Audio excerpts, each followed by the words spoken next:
दुमका पूर्व मुख्यमंत्री बीजेपी प्रदेश अध्यक्ष बाबूलाल मरांडी ने इंडिया पार्टी पर अपना निशाना साधते हुए कहा कि लूट से बचने के लिए जब हम कहीं नदी में बाढ़ आती है तो सांप बिच्छू और जितने होते हैं सब एक पेड़ पर चढ़ जाते हैं और वैसे ही जैसे ही बाढ़ समाप्त हो जाता है वैसे ही सब एक दूसरे के भक्षक बन जाते हैं। वैसे ही इन लोगों की हाल है, एक दूसरे से लड़ते रहते हैं। पश्चिम बंगाल में कम्युनिस्ट पार्टी और तुमुल पार्टी एक दूसरे से लड़ती रहती है, वहां उन लोगों की कोई एकता नहीं दिखती। उसी तरह मध्य प्रदेश के चुनाव में सपा और बसपा एक दूसरे से लड़ते दिखे। यूपी में, बिहार में क्या है, इन लोगों की हालत सब जनता देख रही है। इसलिए ये लोग कोई बीजेपी के कारण नहीं बल्कि अपने कारण एक दूसरे से लड़ते रहते हैं। इन लोगों की हालत ऐसी है कि एक जगह आकर एक दूसरे को बेईमान बोलते हैं और एक जगह आकर दोस्त बोलते हैं।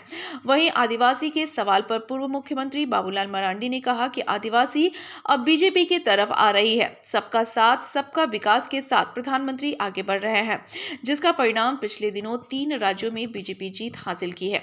उसमें से वहां अधिकांश आदिवासी सीट बीजेपी ने जीती है। देश के जो आदिवासी हैं वह अब बीजेपी की ओर आशावादी नजरों से देख रहे हैं। आने वाले 2024 के लोकसभा चुनाव में बीजेपी 14 में से 14 लोकसभा सीटें झारखंड में जीतेगी और 2024 के विधानसभा चुनाव में भी बीजेपी की सरकार बनेगी। झारखंड में तो लोग आज की सरकार से त्रस्त हैं।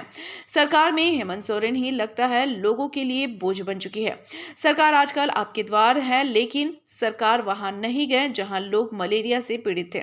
गांव में इंफ्रास्ट्रक्चर की कमी है। सरकार चाहती तो इन 4 वर्षों में बहुत कुछ कर सकती थी। जनता अब इस सरकार से पूरी तरह से विदक चुकी है। लेकिन हमने कहा कि भाई अगर लूट से बचने के लिए, ऐसा लोग बोलते हैं ना, नदी में जब बाढ़ आता है तो जितना होता है सांप बिच्छू सब लोग एक साथ एक डाल में पेड़ में लोग चढ़ जाते हैं।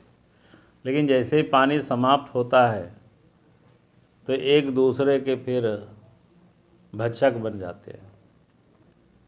तो इन लोगों के भी यही हालत है, एक दूसरे को आप देखते होंगे लड़ते रहता है।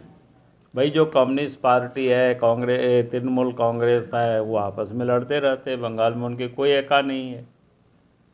उसी प्रकार से अभी आपने देखा मध्य प्रदेश में चुनाव हो रहा था, सपा और कांग्रेस पार्टी की कितना बयानबाजी हुआ, अखिलेश यादव, बाकी कोई दुनिया जानती है सबको। भाई यूपी में, बिहार में क्या है इन लोगों की स्थिति, तो सब दुनिया, सब लोग जानता है, पूरा देश की जनता जानती है, इन लोगों को पहचानती है एक दूसरे को। तो इसीलिए ये लोग कोई बीजेपी के कारण नहीं, अपने कारण ही लोग लड़ते रहते हैं। पंजाब में कांग्रेस है और फिर केजरीवाल है, उन लोगों की लड़ाई जग जाहिर है। माने एक जगह एक दूसरे को बेईमान कहते हैं और एक जगह आकर के एक दूसरे को मित्र बोलते हैं। तो जनता तो देख रही है ना कि भाई ये लोग सचमुच में मित्र है कि एक दूसरे की ये लोग दुश्मन। तो ऐसी स्थिति में जनता के सिरे क्या चढ़ेगा ये। ब्यूरो रिपोर्ट, सबरंग समाचार।